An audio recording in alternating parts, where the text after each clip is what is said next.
ক্ষমতা গ্রহণের পর রাশিয়া ইউক্রেন যুদ্ধ বন্ধ এবং মধ্যপ্রাচ্যের সমস্যা সমাধান প্রথম গুরুত্বপূর্ণ কাজ হবে বলে জানিয়েছেন আমেরিকার নবনির্বাচিত প্রেসিডেন্ট ডোনাল্ড ট্রাম্প। নির্বাচনে জয়লাভের পর বৃহস্পতিবার জনসম্মুখে দেয়া প্রথম ভাষণে একথা জানান তিনি।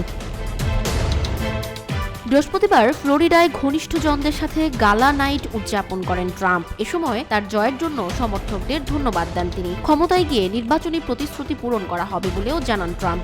নবনির্বাচিত মার্কিন প্রেসিডেন্টের এই গালা নাইট ডিনারে তার সমর্থকদের পাশাপাশি আর্জেন্টিনার প্রেসিডেন্ট জাভিয়ের মাইলি এবং হাউস স্পিকার মাইক জনসন উপস্থিত ছিলেন। ভাষণের পরপরই নর্থ ডাকোটা রাজ্যের রিপাবলিকান গভর্নর ডগ বারগামকে স্বরাষ্ট্রমন্ত্রী হিসেবে মনোনীত করেন ট্রাম্প। প্রশাসনের দায়িত্ব নিয়ে নিজের নাম উঠে আসায় বারগাম বলেন, বাইডেন প্রশাসনের ব্যর্থতা থেকে দেশকে সামনে এগিয়ে নিতে ট্রাম্পকে সহযোগিতা করতে চান তিনি। ট্রাম্পের মতো বিচক্ষণ এবং পরিশ্রমী প্রেসিডেন্ট যোগ্য ব্যক্তিদেরকেই প্রশাসনে নিয়োগ দেবেন। আর স্বাস্থ্য ও মানব সেবা দপ্তরের জন্য মনোনয়ন পেয়েছেন রবার্ট এফ কেনেডি। তার নাম ঘোষণার সময় ট্রাম্প বলেন, রবার্ট এফ কেনেডি জুনিয়রকে মার্কিন স্বাস্থ্য ও মানব পরিষেবার মন্ত্রী হিসেবে ঘোষণা করতে পেরে আমি রোমাঞ্চিত। অনেকদিন ধরে আমেরিকানরা ইন্ডাস্ট্রিয়াল ফুড কমপ্লেক্স এবং ওষুধ কোম্পানিগুলোর দ্বারা পিষ্ট হয়েছে, যারা জনস্বাস্থ্যের ক্ষেত্রে প্রতারণা, ভুল তথ্য এবং বিভ্রান্তিতে জড়িত ছিল।